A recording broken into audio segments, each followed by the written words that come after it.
Here I have everything fully on the engine. Oil pan's bolted on, turbo manifold is bolted on. Valve cover is just sitting there, but wire harness is in. Transmission is on. Obviously clutch and everything is on. And it's fully ready to get dropped in, so.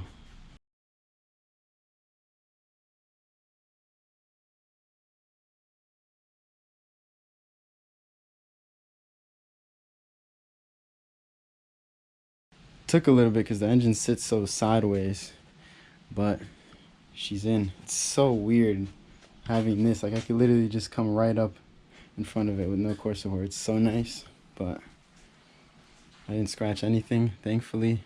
Transmission's bolted in. So now I'm just cleaning up the wiring, getting it all good. And then I can put the turbo on, run the oil drain that's down there, finish it all up. Quick little update, I'm just running new silicone vacuum hoses around. Like this is a super thick one for my map sensor because this is like the most important line for the whole car. This is a new line ran up to here. Boost gauge is ran into the car, and then one line to the fuel pressure regulator, and that'll be the 3 there, and then boost gauge right here with the restricted valve, blow off valve right here, and map sensor right here. Then this can connect to the boot, and all that can just get installed right there. But first I want to make sure everything is all good. Engine mounts are tight, which they're not right now. And then also I need to put the valve cover on. So just small tedious stuff that I'm just gonna skip over. So this is as far as I'm gonna get tonight. Got the downpipe in, it still fits and everything. Got the turbo on, got one intercooler piping in. Got the intake manifold just resting there because as you can see, it's hitting on the booster. So this is an E36 M52 throttle body on an M50 intake manifold. So I don't know if this issue would still be here if this was an M50 throttle body, but it is hitting right there. So I'm gonna try and figure something out tomorrow. That's a beautiful sight. Got the vibrant intercooler all plugged in. Everything is all somewhat tight. This intercooler is wider now, so the piping over here is a lot closer to the ABS and kinking over here, so I'm gonna have to figure that out. I still haven't connected the throttle cable, but I got the fuel lines in, injectors in, fuel pressure regulator. I want to try and mount it up here so it'll be easier, so I'll flip these lines around after. And yeah, now I guess I could just, I have no spark plugs in and I have no coil packs on because I want to rotate the engine around until oil comes out through here, and then once the car has oil pressure, I'll put this on, put the spark plugs in, and I can try and actually start it. So I'm gonna see if it cranks. Okay, it does. That's a good sign. My guy is holding the oil feed up, and I'm just gonna crank it until she goes while the computer updates.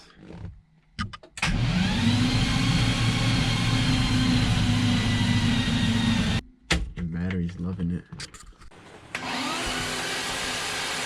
So there you go, oil's coming out after like 40 uncomfortable seconds of cranking.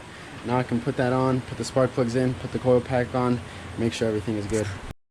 Alright, so what had happened was the ECU isn't getting detected right now whenever I have the key on. And I think it's because I didn't have any of the coil packs in, and on a forum someone says that this wire right here is a ground for the ECU apparently or some shit. So now that everything's in, I can actually hear it crank with compression and everything, hopefully with compression, and see what's good. So I'm having this issue right here, could not find the ECU. Ignition's on, so it should be getting, so I'm just trying to find the ground or something that isn't connected. A few minutes later now, as in like an hour, I'm realizing that this main relay isn't clicking, neither is the fuel pump. The main relay gives power to the fuel pump, and I took both of them off, tested them with the battery, and both of them are clicking. And we came to find out that this signal right here, the main relay gets its signal through ground right here. This ground gets powered through the ECU, and I even tried my old ECU over there that's not the standalone, and it still wouldn't give it signal, and it wouldn't click. So I'm assuming that's why it's not finding the ECU with the computer. So I need to figure out what's good with that. And maybe it's just a missing ground, but I can only, this harness only has one ground right here. So I'm just gonna keep looking. All right, huge news. So I've been chasing my tail for like a day now, trying to see why I wasn't getting any earth signal at the main relay. So I checked that over here. Pin number 7, the thick green wire on E30s is the ignition switch, basically like what gives power to everything. It gives power to the ECU, gives power to here, gives power to all the sensors and everything. And another pin controls the starter, so it's completely separate. So I was like, oh, the starter's getting signal, so obviously everything else is getting signal. Wrong. I took this and I asked the god of E30 M52 swap wire harness, Blake Minson. Hit him up on Facebook if you need your engine harness to be shaved, swapped, everything, for if you need your M52 in the E30, because he did everything. You just send it to him and he gives you the harness back completely done, labeled and everything, with everything good. He's a genius. He told me pin number 7 should have 12 volts always. So because that does not have 12 volts, I then realized the issue has to be under the dash. And I found right here, green wire disconnected. So for that to work, I need to have that wire give power over there, whatever makes sense. So I checked with this and he said, yeah, if one cable over here, if one of them has 12 volts and the other doesn't, just loop them together and you will have hopefully a working car. So I'm gonna do that.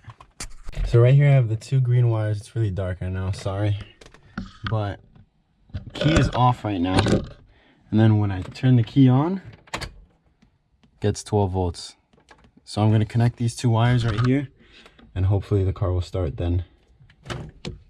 So I just got the wires crimped inside the car. Now when I connect the ground over here, 12 volts, baby. That's what I look, well, 11 because battery's a little weak. But so now with the key off, no 12 volts. That's huge. So now in theory those relays should click. Oh, and the fuel pump turned on. Let's fucking go, baby. Oh, it's gonna start. Oh, let's fucking go. Now that I crimped that green wire, ECU connected. Let's go, baby. This is huge. All right, now I can actually try and start it.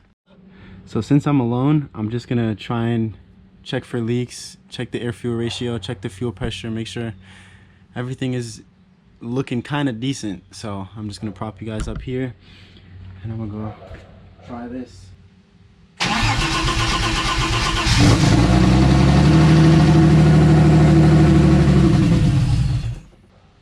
Good sign. Fuel pressure was at like 25 because I pulled the knob back because it was at like 100 psi.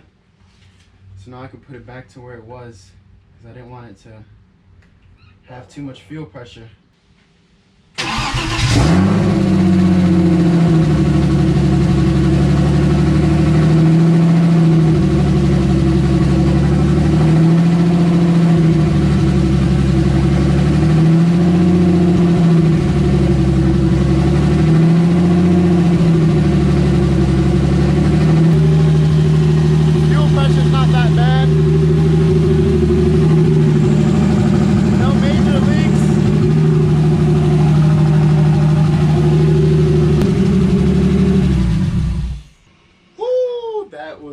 Stressful checking all that shit out by myself.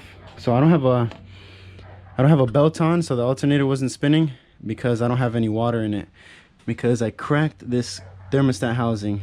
A new one should come tomorrow, so tomorrow I can change this thermostat housing, cut coolant on it, put the radiator support on, put the radiator on, finish everything up.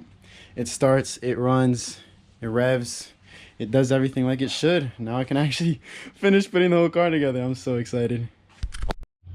So it still has the super cheap oil that I want to have for the first startup, and it did get to around 61 degrees Celsius. I want to get it up to full temp and then have the fan control the coolant at that point, and then I'll flush it, because I don't know if metals break down more once they're at different temperatures. So I'm gonna leave that braking oil in, not gonna start it anymore, and tomorrow, once I get this thermostat housing replaced, get coolant in it, get everything good, then I'll get one more heat cycle in it, cool it off, take the valve cover off, make sure all the head studs are tight still, and then that is when I can go for the first drive. So now that the first start was a success, I have this fat list of stuff that I have to do, just boring stuff. So I'm gonna just grind away at this and get it done, because I know you guys all want to see me drive this shit. One thing I do want to show is I'm wiring in a relay right there for my electric fan, because I want the ECU to be able to control this fan. So the ECU gives a ground signal, and that ground signal is represented with this black right here. I just got to run this into the cabin, into the ECU, and I wired in the power. Big red cable goes all the way around into this circuit breaker right here. Then that circuit breaker connects into the starter cable right there. I have the fan wired in to the stock switch right here, so it's getting its ground for the fan through the chassis right there. And then the red wire, which is the power for this, I cut the wire off of the blue, crimped it on, and then this is the power that goes from over there into here. And then the ignition switch power for the relay, I tapped into the ABS right here. It's pin number 10 when you pull it off. Pin number 10, the yellow and red wire, is the one that gives the ignition switch. So the brown wire coming off of that is the ignition. And then once the ECU gives this ground signal, over here I'm just grounding the wire and working E-fan. I also want to show you guys, this is the one that cracked right here. I was tightening it because I had the thermostat backwards, but both of these are Euro, and this one cracked right there. And look at how small that hole is on this one. My old one, tiny ass hole, and like rough ass cuts everywhere. Just looks really bad. And then this new one, it's like polished on that end, and there it's nicely cut. The hole is way bigger, so maybe it was a good thing that this thing cracked, because look at that hole. Update, a few hours later, got the intercooler in. This boot is all collapsed, but I'm gonna trim like an inch off of this side, and hopefully that'll get better, because when the intercooler is like a little bit that way, the tube is good. But that's in, radiator is in. I just have this line off so I can fill the engine up through here, and then fill the radiator through there, and then I can fill this up from there. Check valve for the vacuum right here. So last time when I was running the engine, it was with this big ass vacuum leak. So hopefully it runs better now. I still need to bleed the brakes and everything, and bleed the clutch, but the throttle cable down there, I broke the shit out of it. And there's some electrical tape, you can see it right there. I got it rigged up so that it works, but it feels horrible. Like, it just feels so gritty and bad. So I'm gonna try and fix that down the line. But it's basically ready for me to start it with coolant, which I'm just gonna use water right now in case if anything starts leaking. I'm gonna fill the engine first, do the upper radiator hose, and I got it jacked up. It's really high, so got some water as well, because if I put coolant in here and say that flange starts, because my boys had a problem with this warping, if that warps and all that coolant goes everywhere, it's bad news.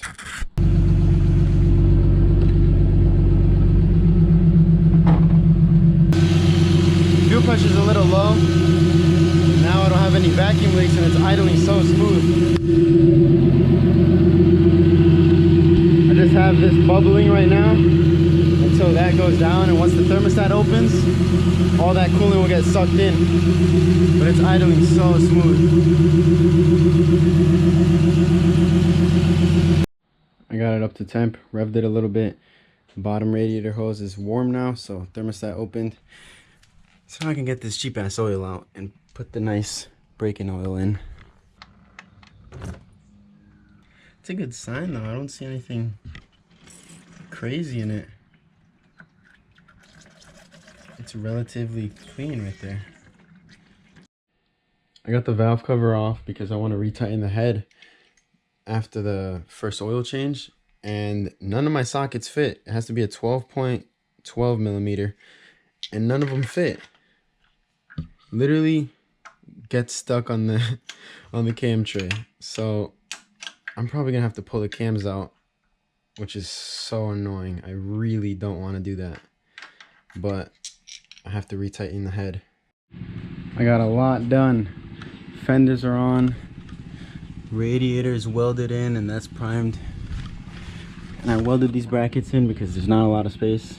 Fan isn't connected to the ECU because this relay right here doesn't have a diode or a resistor, so I ordered a relay with a resistor so that it doesn't send current back to the ECU and blow the ECU. And got this mounted up with one bolt right there. Got the brakes bled, clutch bled, everything is good. Got this just mounted up with one screw right there. Oh shit, I forgot this plate needs to get screwed on. And all the stupid stuff is done that took 2 days to do. Got the braking oil in now. She's ready for a drive.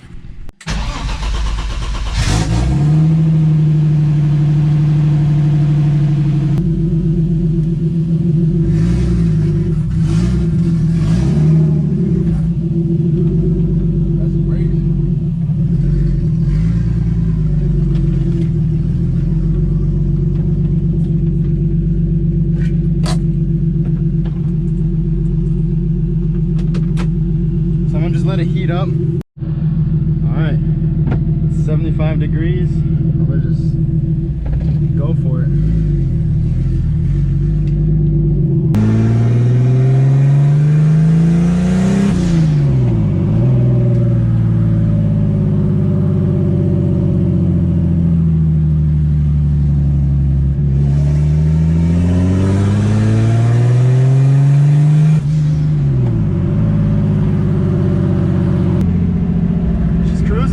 Celsius, that's very good.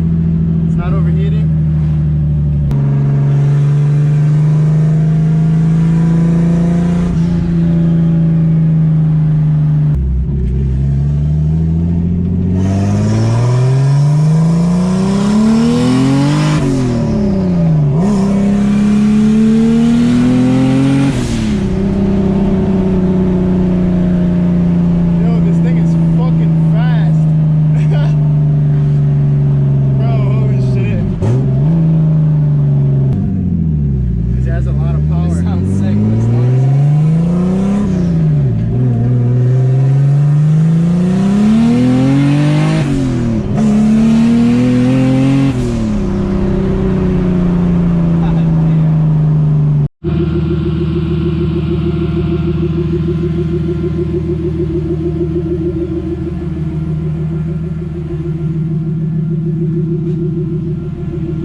I was just doing a quick little visual inspection after the first real hard drive, and that thing that I said was plastic that flew out was the banjo for the top of the wastegate.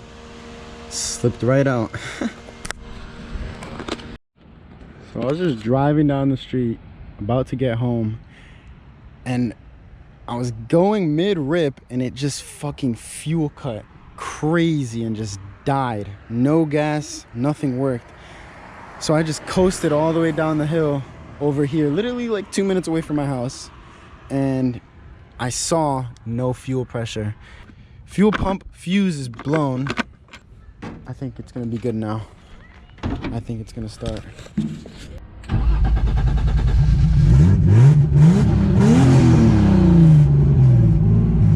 It worked! Let's fucking go! It's just a fuel pump fuse. Holy shit, let me get home, bro. No! Don't tell me my fuel pump fuse keeps popping, bro. So I disconnected my fuel pump, put a new fuse in, and now it's running. So hopefully I can get home. Let's see.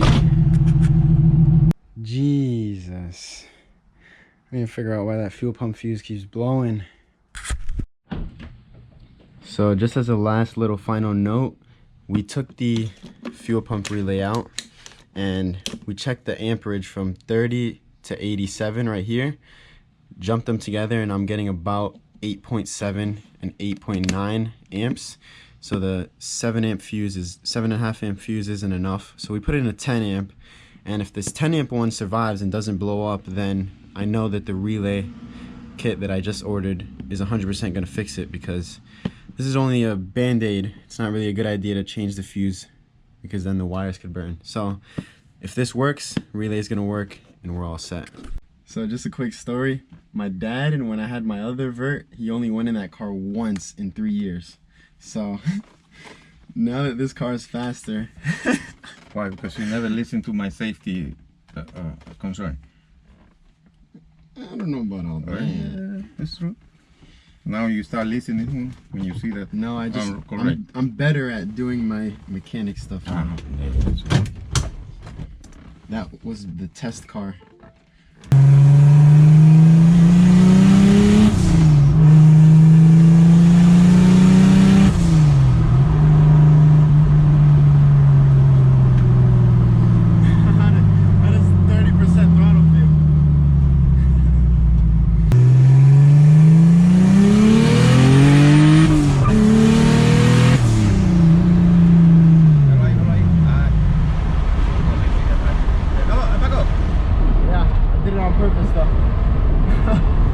We saw a cop. The cop was coming this way, so I just put it in neutral and let it stall.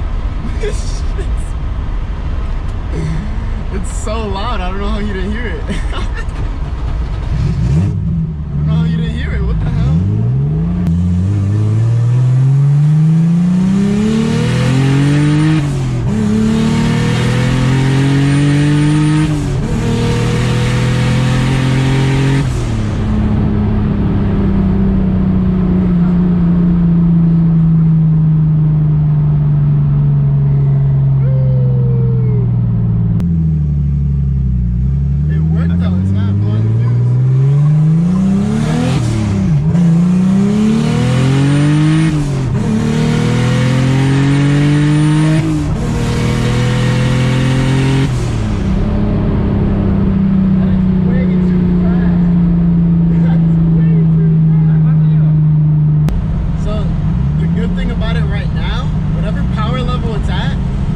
Spinning first, it didn't spin in second, and it was just hooking on 205s. So I'm guessing that's probably like 300s, probably like maybe 350. I don't know. It's only like 10 pounds of boost, but it didn't blow the fuse, and we're good. So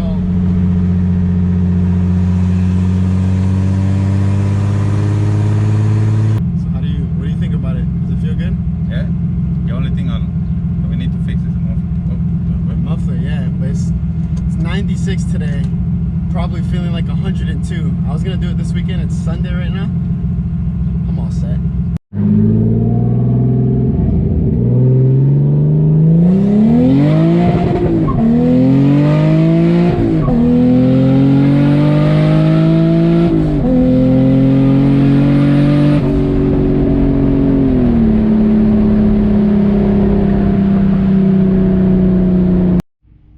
So that's going to be it for this video.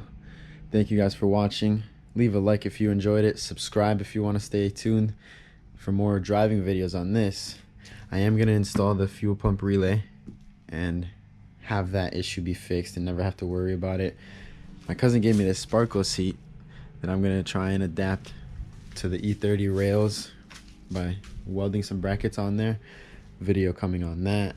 I'm gonna try and have a video series of me teaching myself how to drift in this thing because it has a welded diff. You know, a lot of cool videos, reaction video of all my friends' feelings on the car on the dyno, you know, all that fun stuff. So make sure you stay tuned. My Instagram's right here if you want to stay up to date with everything that I'm doing. And yeah, thanks for watching.